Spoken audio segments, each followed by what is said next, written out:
So the topic of the symposium is Jewish responsibility.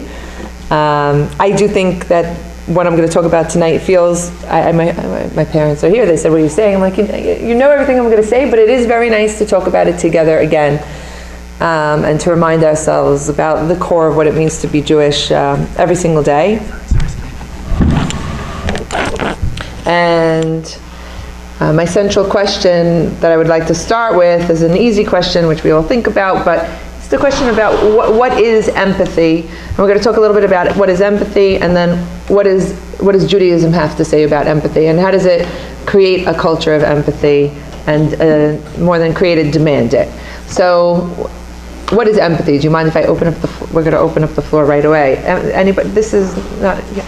To connect with other people, to share their values, their feelings. The ability to connect with get up. This chair is for a panel. Yes, the ability to connect with others, to share their feelings, I like that idea, share their ups and downs, go through the process of life with them. Any other thoughts about empathy? These are our basics, right? When we talk about empathy, we're talking about the ability to connect to another human being. It is always, from when we're little, we're taught the difference between empathy and sympathy.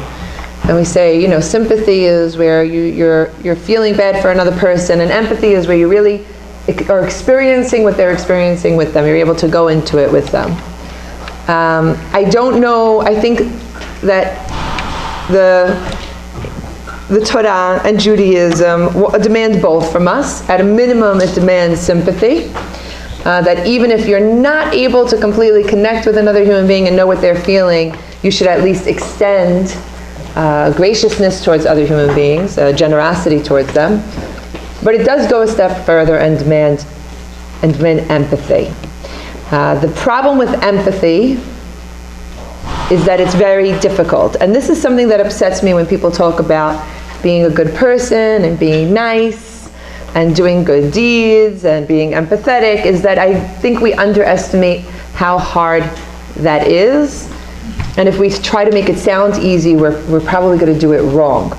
So if the Torah thought empathy was something easy to accomplish, I don't think it would have needed to start an entire religion around it, create a whole set of laws for it, demand observance of those laws every single minute of every day.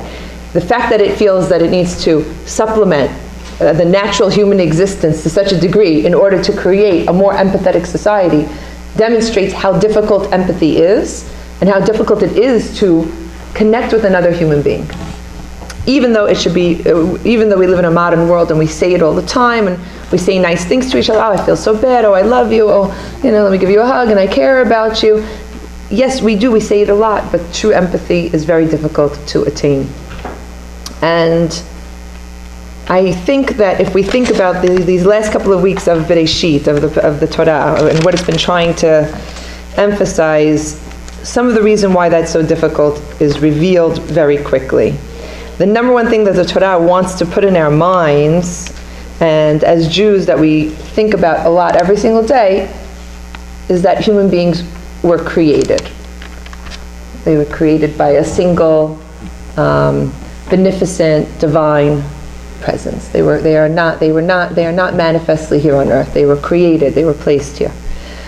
And every day we think about that. We think about it in all of our prayers, in all of our blessings. We'll always remember that we are created and that God put us here, right? And that we live in a world that's not our own. And why does the Torah need to start with that premise? Why is the first premise, before it could tell us anything else, before it could engage us in any type of conversation about reality and existence and history, why does it have to be that you have to understand that you were created? I love to listen. I'm going to listen to you, but I'm going to answer all the questions since it's more of a lecture style tonight.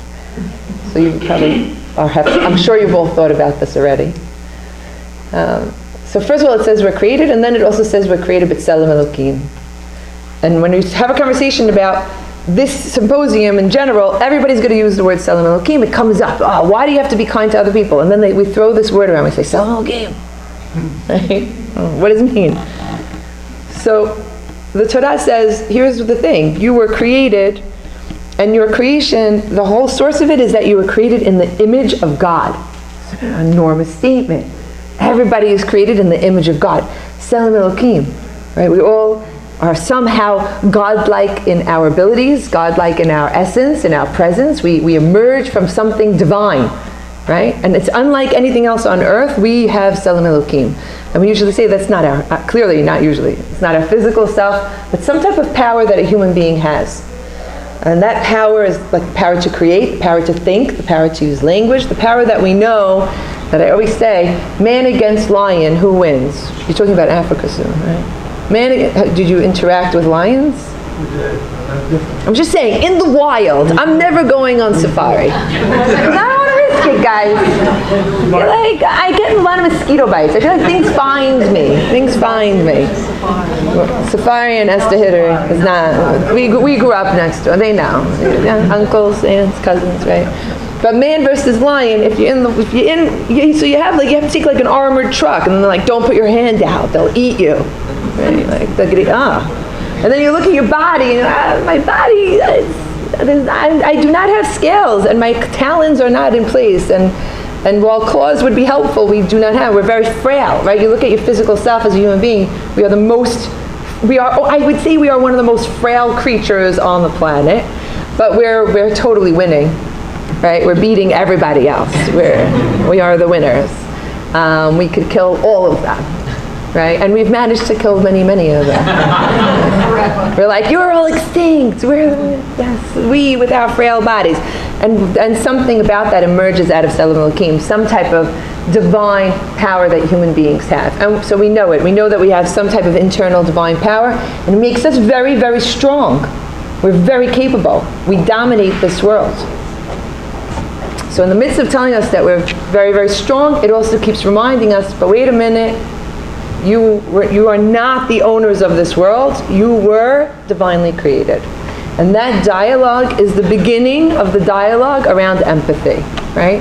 The knowledge that your strength as a human being, which is enormous, is contingent somehow upon your ability to recognize that you're still frail, right? The frailty of human existence and its enormous potential and power. And that balancing that we constantly have to do. In the Torah, it says everything you need to know about that in the first chapter. You always say, if you read the first chapter, you can usually get most of the book, right? You read the first chapter, you get the idea that you're divinely created, and you're created in Tselem Elokim, but you're created amongst others, right? Zachar and Nekeva bara otam. In the first chapter, man and woman are created at the same time. We're created on the same day as the animals. Everybody's living in peaceful harmony with one another. There hasn't been the thing that's going to destroy humanity and destroy our ability to be empathetic, which is the rise of the ego, the rise of human ego. And every single chapter after that, after the first one, every single chapter, right, Daddy? Every single chapter after that, without fail, if you want to find me one, I dare you to, find me a chapter in the Torah that does not then deal with the question of, what are we going to do with the fact that man cannot balance his ego well? He can't figure it out. He can't figure out how to balance his supreme power and his innocence and childlike state of being created by a larger power, which is God.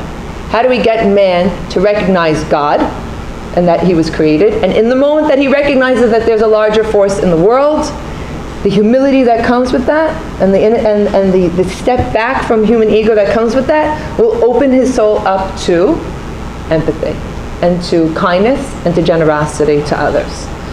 The knowledge that everybody has Tselem Elokim, that it's not just you alone.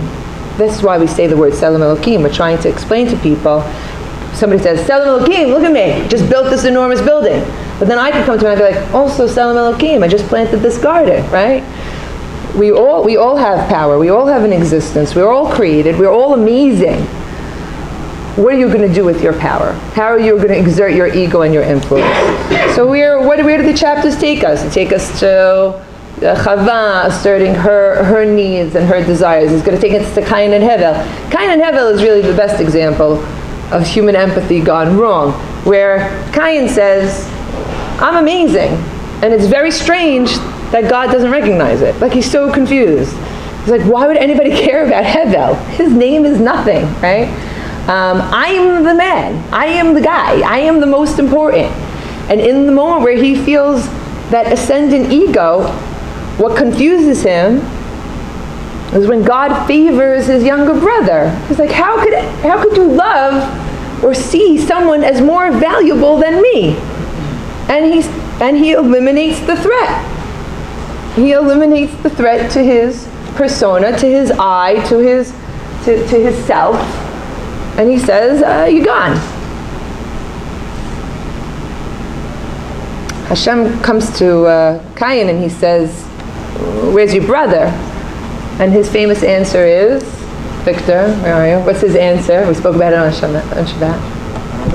Hashemer achti anochi, right? I'm sorry, am I my brother's keeper? Question mark. And Cain is, like we say, he's one of the first guys on the planet, so we're going to give it to him, right? He gets a bye, right? But he says, did you expect me not to, was I not supposed to kill him when he bothered me? Because I was very upset, so I killed him.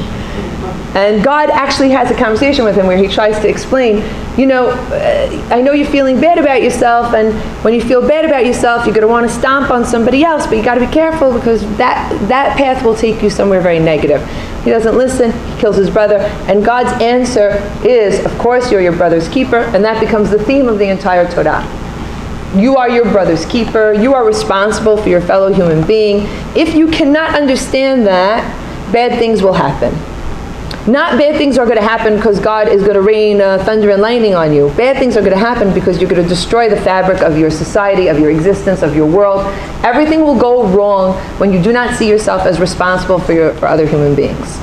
And every story after that continues. Just now, last week, this past Shabbat, we read Pashat Noach. Pashat Noach starts from the premise of there are a bunch of guys who call themselves Bnei Elohim. They say we are the children of God. They're using this phraseology, and they have children that are called the Nephilim, right? They have these amazing, gigantic children that are so strong, and they call themselves Anshe Shem. We are powerful people. We're amazing. We're building cities. And in the midst of building cities and being very powerful, they're also raping women and destroying people and killing children and creating slavery. Because when you think you're amazing, the idea of slavery is not confusing. You're like, yes, I am amazing. You are less so. You are my slave. And here the Torah, and the whole mission of the Torah is going to be to build the storyline up to the point where the Jewish people are going to be ripped out of a state of slavery and instructed with the famous phrase, right? Which is that God says, you see what you just experienced? When civilization gets out of control, when people's egos get out of control, when people think that if they could build a pyramid that they deserve to enslave an entire nation of people to build a pyramid so that they could be buried in it, or these huge cities to their pharaoh, right? That's what it was. It's all about the ascendancy of the self. In that civilization, you are destroyed. Your self is destroyed, your essence is destroyed, you will become nothing. And he rips them away from it. And so aside from telling them, number one, I created you, he tells them, number two, I am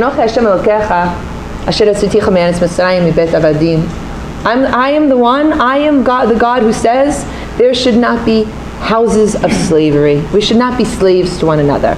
Can I create a nation of people who are so sensitized to that in their history because they suffered for so long,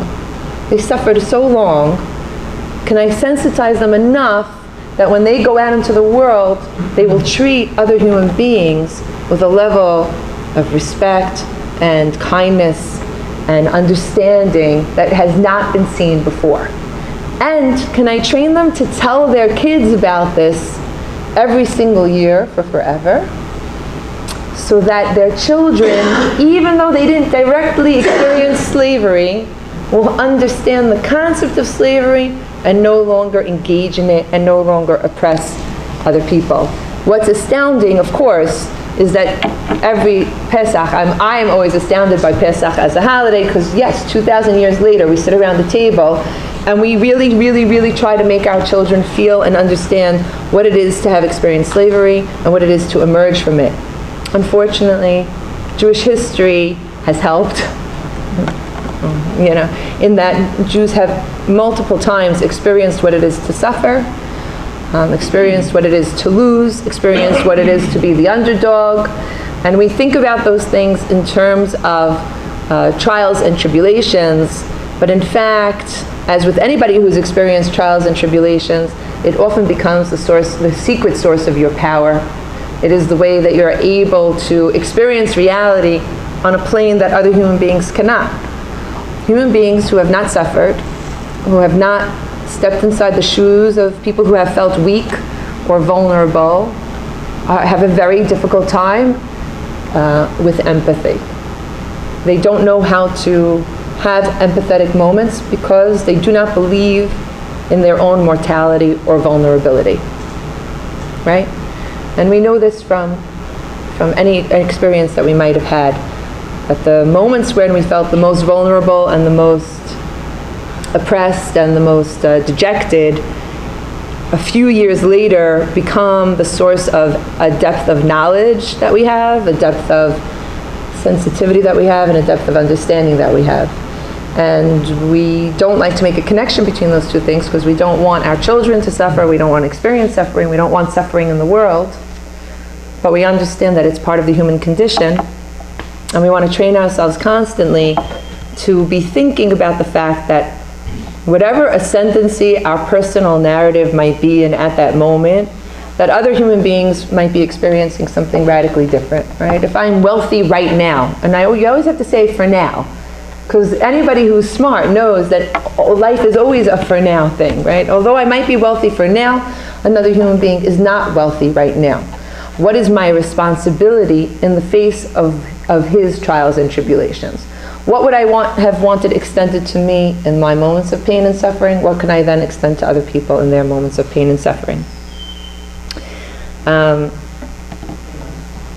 I'm gonna stop soon and open it up for conversation, although like I said, this is stuff that we know. I love the line, it's not in this week's parasha, Lech Lecha, that's coming, but it is in the next one, but it's part of the same narrative. There's a line that Abraham says to Melech Gerad. What's the situation? I'll plant the story for you. Abraham is living in Canaan, there's a famine in the land, he goes down to Mitzrayim. Do you remember that story? And he tells Sarah, I want you to make believe that you're my sister. It's a very strange story. And he says, and the rabbis point out that as they're going down to Mitzrayim, he turns to Sarah and he says, oh, by the way, you're gorgeous. And everybody's like, he didn't know he was married to a pretty woman before. This is when we're complimenting each other on the way to Egypt, right? And in fact, they say, no, she was always beautiful, but that wasn't a value system that he was engaged in with her. He loved her for other reasons. On their way down to Egypt, suddenly her beauty becomes something dangerous, something they have to discuss, something that he has to point out, because in Egypt, that's all they're going to value about her. And then we have the same story come up in Vayera, where they're going to another city, and the same story happens again, where they're going to Melech Gerad, and he says, you're beautiful, we have to be careful, let's call you my sister. So the king there says, he says, so after he figures out that in fact it's his wife, and he asks him, what did you see? And I'm going to read it from you, okay? So this is Avimelech talking, and he turns to Abraham and he says, what did you see? And he uses very interesting, what did you see that made you say to yourself, I have to lie and say she's my sister instead of my wife? You with me? And Abraham answers,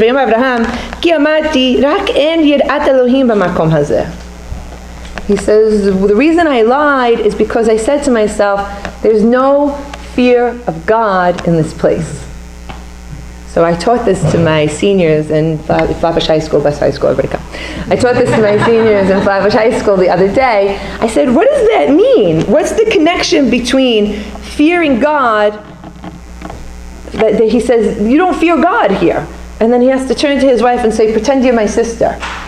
And for you, it might be obvious. For them, it was actually a realization where we just talked about the fact that to fear God, to fear a source larger than yourself, says to you, I can't go around killing people and stealing their wives just because I'm in the mood to. There's a higher power, there's a higher order to this world. And that higher power and higher order demands that I be good because he is good. It demands that I be just because justice is the way this world works.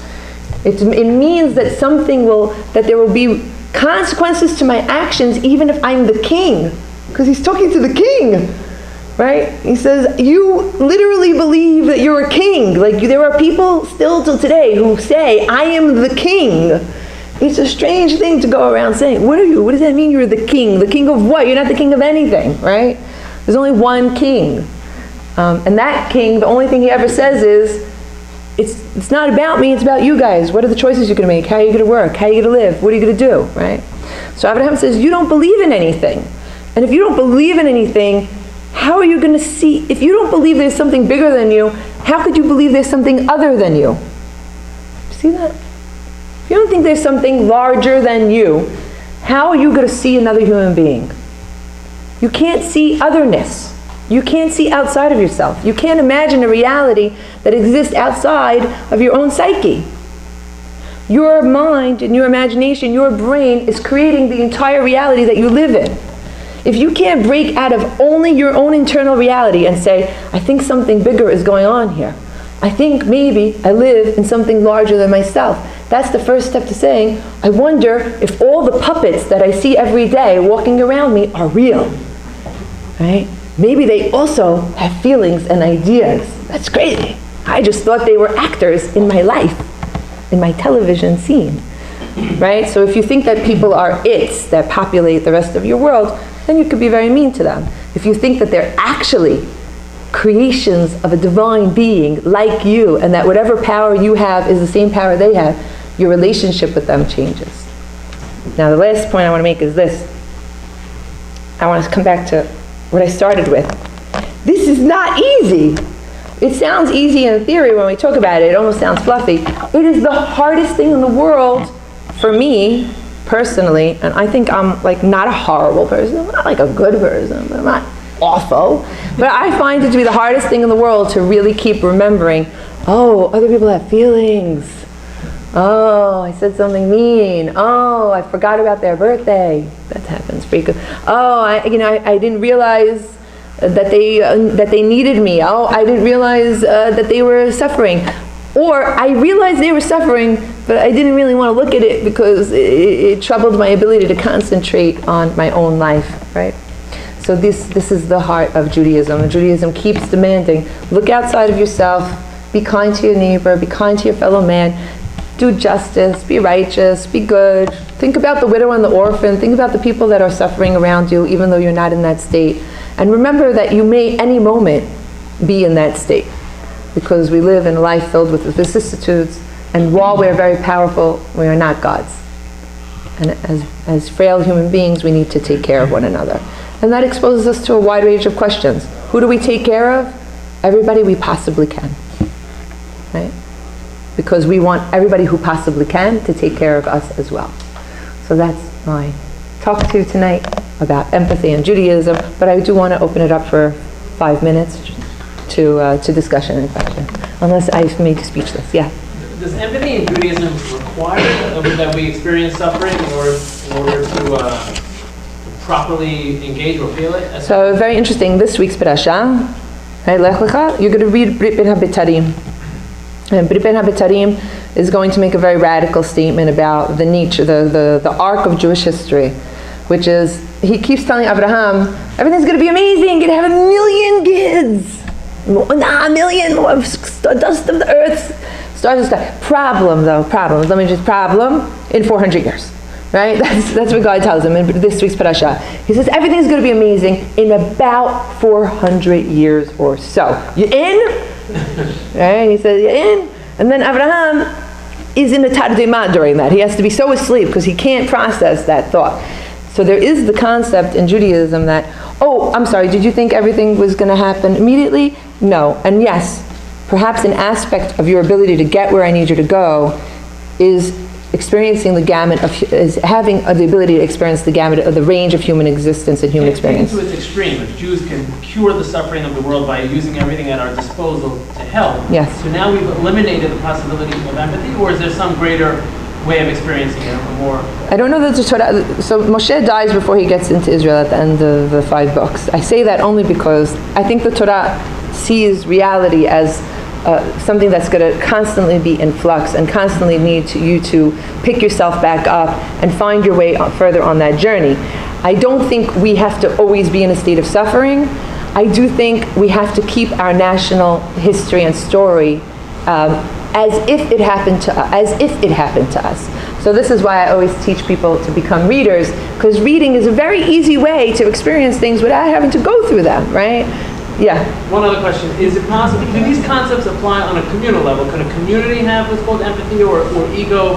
Can a community have, or is everything reduced down to the individual level? In Egypt, for example, are you accusing each and every Egyptian of building a slave society?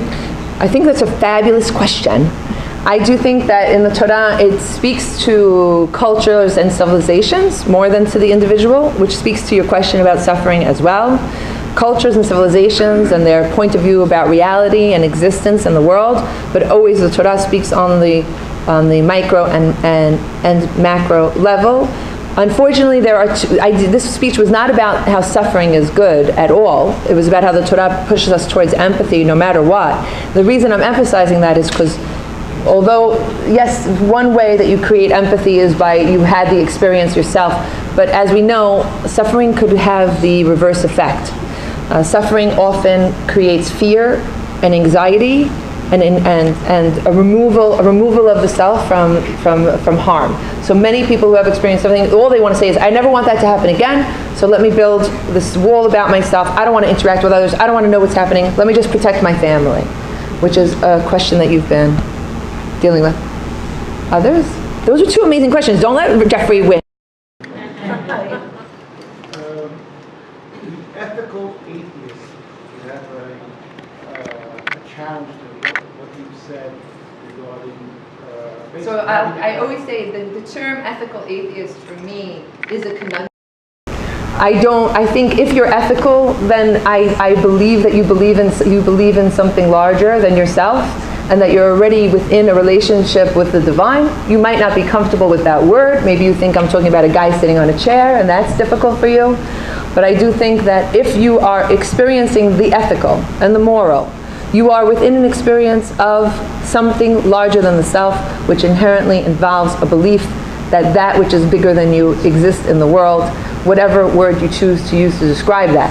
I do think that the Torah says that the laws of the Torah are here to expand the ability of the self to see the other. Rabbi Sassoon's entire life work, Rabbi Shammah's entire life work is to encourage people to understand how all of the Torah and all of Halakha is really only there to expand the ability of the self to connect to other human beings in a moral and ethical way.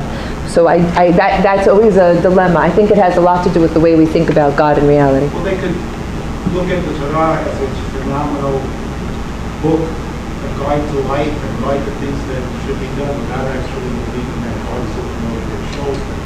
At the same time, they could also look at it and say, I look at that, the religious person is killing in the name of God. So it can sort of work both ways. While I believe in what you say, I think even in that your follow-up is an expression about a belief about what identifying of God, something looking over your shoulder. All of these expressions of labels of God and His identity and the nature of His reality are challenging in the Torah, which says you cannot know me, you cannot see me, you cannot identify me. So any time that we're doing that, we are engaging in a compression of an idea for human terminology, which the Torah explicitly says cannot be compressed. So I find that when people are talking about belief in God, they're often talking about maybe a belief in idolatry, a belief in a different type of God, but the core of the ethics of the Torah are the first step in a belief in a belief in something larger. But that's to be explored. Yeah. So why does a belief in God sometimes lead the least empathetic people? You see ISIS, you see the Crusades, you see where it's a belief in God almost justifies the destruction of everyone. I think it's the right question. Can I? So, I'm sorry. Joey said. So then, how could it be that people who believe in God could do horrible evil acts? Not only do evil acts, but do evil acts in the name of that God.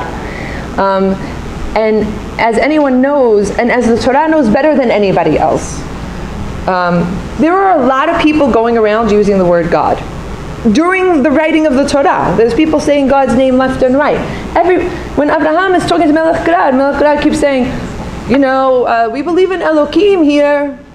And Abraham says, you believe in some version of an Elohim, but the version that the Torah is talking about is radically different from anything you know, and remains radically different till today. We like to think that the Torah has become self-evident and obvious. I would actually argue that we might be even getting further and further away from understanding it, because it was so philosophically complex and nuanced that it became overly literalized, and people no longer talk about the core of what the Torah is saying, and they use the word God very cavalierly. And it goes to the question we asked before, which is the nature of God, which, Jeffrey, is your next symposium, right?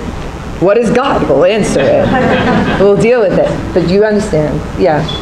Others? Yeah. First of all, I have a question. Thank you. There's a question to it that goes, Amen and Eli as me. Right. So you probably understand it's not me for me. Right? If I don't have myself, I have nothing. But then again, if I'm all alone, I'm also nothing. So take that question. Yeah. And now you yourself, in practice, in a sense, don't know anything about you. Yeah. Obviously, I'm tall. Torah. Yeah. You have brain, you have beauty. Yeah. You and I are getting coffee. I'm just saying. Yeah. Now you lecture that impressed me. Yeah. I understand you. Yeah. We talk about empathy. Yeah. There's a thin line that us Jews who believe in God say empathy is our mission. Yes. We have to. Yes. But then comes that, how do you feel personally? Amen and Eli is merely and still have empathy. I think the Torah says you are both. It says you are amazing, you are strong, you are powerful, you are capable, you are creative. If you have no sense of yourself, how could you have a sense of another human being?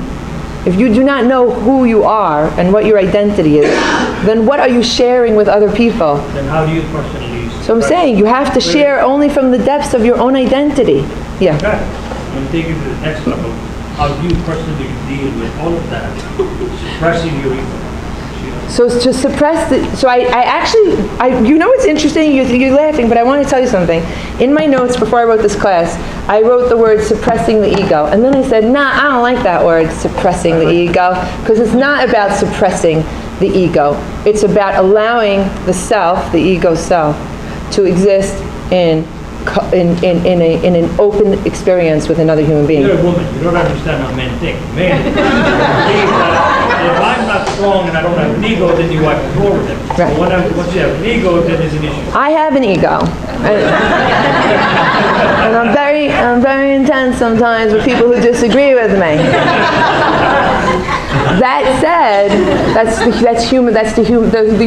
So this is where we end, right? We end on the universal human experience. And guess what? If men and women do not believe that there is a universality and a commonality to their human experience, I know men are from Mars and women are from Venus. It's dangerous, because then we start believing that we're so radically different that we can't even engage in a relationship correctly. That's a sick thing to believe. We have to believe that human beings, you know what my favorite thing that happens when I read ancient literature is, or not even ancient, like if I'm reading Shakespeare, it's 1600s, right? We're living in 2000. Even go further back. If I'm reading, some of the, in the Middle Ages, some of the poetry from the Middle Ages, written by these Vikings, okay? They're crying, and they're experiencing reality. And you say, wow, nothing changed. We all still love our children. We all still want to be healthy. We all still want life to be good. Nothing changes. Human beings are all the same. We're not the same. We're snowflakes, right? But we're all the same. And from that unity of human experience and that universality will come our ability to create empathy in this world. Good luck, everyone.